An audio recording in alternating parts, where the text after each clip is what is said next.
You're watching Pulse for the 21st or 22nd of February, and it's time for some Diablo news. This week's episode is mostly just focused on the changes and additions that came with Diablo 3 Beta Patch 13. We take a look at the patch notes, the upcoming beta auction house changes, the recent skill and rune changes, and more. Oh, I'll also give you a couple of links to follow for a chance to win a beta key. Let's get straight to the news. First up, as I mentioned, we're going to have a talk about Diablo 3 Beta Patch 13. This patch contained a number of significant changes that were made to the character skill and rune system, as well as to the gold and currency-based auction houses. Before heading into the patch notes, Blizzard do let us know that we can check out the Skill and Rune Changes blog by Jay Wilson and the Beta Auction House Changes incoming forum post to learn more about these changes and why they were made. Needless to say, we will have a look at those a little bit later in this episode. First, let's start with the general changes. As you probably know, all the characters have been wiped, and that includes everything. Gold, achievements, items, followers, and artisans, all gone. Or reset at least. Intelligence now grants 0.1 per point to resistances, and will no longer award any bonus healing from health globes. When dual wielding, certain skills will now always use your main hand weapon to determine damage. For example, Cyclone Strike will use your main hand weapon damage even if your offhand weapon is set to swing next. Lastly, an option to permanently enable advanced tooltips has been added to the gameplay options. I'm sure a lot of people are going to be happy about that one. In the auction house changes, the gold auction house is now once again available for testing, and I'm pretty happy about that. The listing fee for all auctions has been removed. The transaction fee for auctions in the currency-based auction house has been increased to 1.25 beta bucks.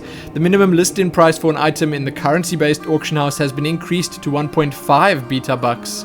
Players may now only have 10 active auctions per auction house, and lastly, tooltips have been added which allow players to compare items on the auction house to items they're currently wearing. First, in the BattleNet changes, something that a lot of people are really excited about, public chat is now available to test. Cross-game support has been added, so you can now chat with real ID friends playing on the World of Warcraft PTR or StarCraft 2 PTR, as well as view their in-game status. Now onto the skill changes. The level at which both active and passive skills unlock has been adjusted for all classes. Skill runes are now available for testing. That's a big one. The first skill rune will unlock for all characters at level 6, and players can unlock additional runes as they level up. In total, players will be able to gain access to 5 skill runes for each skill by level 60.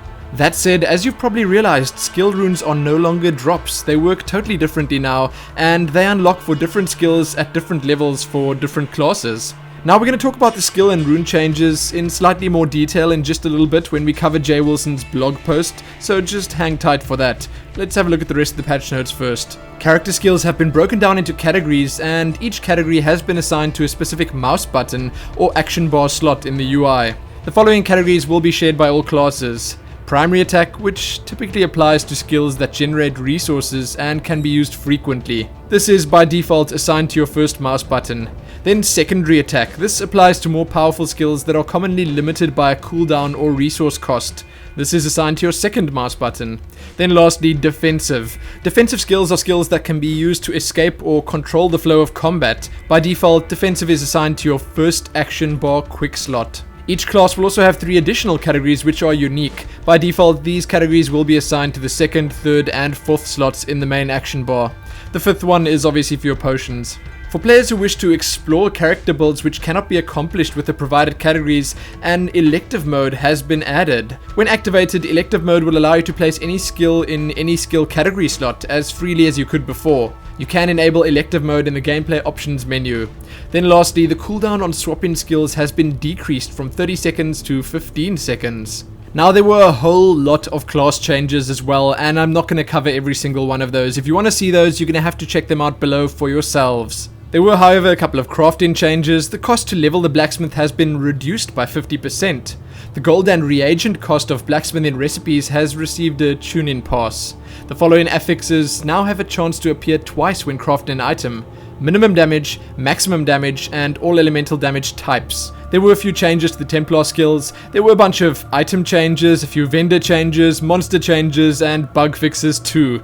But that's pretty much it for the patch notes. As I said though, you can find a link to the full patch notes in the description below this video. I will also say, before heading into the extras of the patch notes, and yes, the patch notes are so vast that they have their own extras, that you can check out Force's channel right here on YouTube, because he is in fact doing playthroughs with all the classes to check out the new skill and rune changes. Very cool and well worth having a look at. Now let's have a look at those extras. So quite a bit of information was data mined from the client after this latest patch. It looks like there will be a trial version for Diablo 3. The real money auction house currency cap is lower for accounts with authenticators, or at least will be once the game launches. There'll be title rewards in the game. You can apparently undelete characters that you've deleted. That's pretty cool, I guess. And lastly, in the unofficial extras, there are a bunch of data mined images that you can check out below, but I will warn you that these do contain spoilers. Lots of them. In the only official extras, you can have a look at a bunch of Beta Patch 13 known issues. There's nothing too major that would hinder your gameplay experience here. Most of these are relating to the auction house. With that done, as I mentioned before, there's actually a post up about the upcoming beta auction house changes. It contains all the same information that we covered during the patch notes, but in it Blizzard just explained why all these things were changed, the reasons behind it, and more. So you can check that out below if you want to read all about the auction house changes. I know a lot of people are itching to get started on the real money auction house, so for them this is probably well worth a read. Moving right along though, let's have a quick look at the Skill and Rune Changes post from Jay Wilson on the official Diablo 3 community sites. As you most definitely know by now, because we did just have a talk about the patch notes, the skill and rune system has undergone some significant changes. Runes are no longer physical drops in the game, and they're instead unlocked progressively as you level up to 60. So in this post, Jay goes into a lot of depth on their design philosophy with these changes. But to me, the biggest thing is that it looks like they're finally happy with the system that they've got in place. I don't think we're going to be seeing any huge changes before launch, and that's quite comforting. Jay Wilson says that their high-level goal with the system has always been to give players a great degree of power to customize their characters. They believe that they accomplished that early on by abolishing skill trees and moving towards an open-ended system where skills, rune variants, and passives were chosen at will by the player in a flexible customization system. That goal and the system have been great successes, but the amount of customization that they have available doesn't mean anything if it's not useful in combat situations. Combat depth is definitely one of their goals. Diablo 3 is designed to be a modern action game, built on the mantra of easy to learn but difficult to master. What that means for the player is picking a set of skills and abilities that work together and then executing them in ways that lead to success. Success in the form of the wholesale slaughter of the demonic invasion. With that combat depth goal in mind, they've been internally categorizing skills since the inception of the system. The end result of this can be seen in patch 13 in the beta right now, with the primary attack, secondary attack, and defensive skill slot. I think making it as simple as that and as easy to use as that, and then still giving the player the option to do it their own way, is definitely the best possible way of doing it. I think Blizzard's onto something good here, and it's going to make it a lot easier for new players to ease into the Diablo experience. And yes, I will say it again, that the veteran players will still be able to customize their characters in any way possible with the elective mode. So lastly, one exciting thing to mention is that with this new system, you'll be unlocking something every level, all the way up to the level cap of 60. That means that playing through those high difficulty modes will just feel that much more rewarding. So we did talk about a whole bunch of stuff that we actually already knew about from just reading the patch notes, but hey, it's still pretty interesting, and if you want to check this post out along with all the screenshots that Jay Wilson provided with it, you can do so in the links below this video.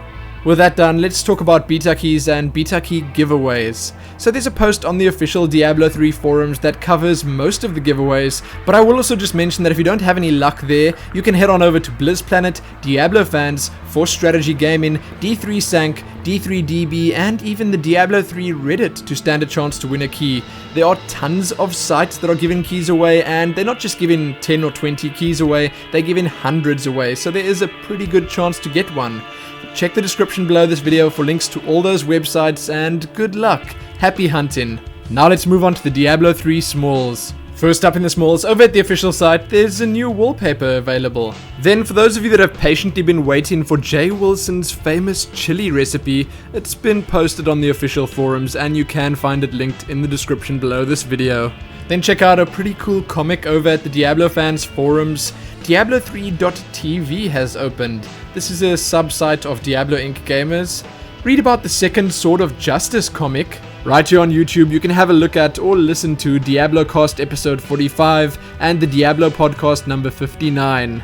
Then lastly, there are some new GeForce drivers out and they do promise to improve the performance in the Diablo 3 beta. And I suppose the full game once it launches. There are also some performance increases for Mass Effect 3 and Skyrim. Skyrim is actually a 45% increase in performance, so that's pretty huge. Definitely worth getting if you have an Nvidia card.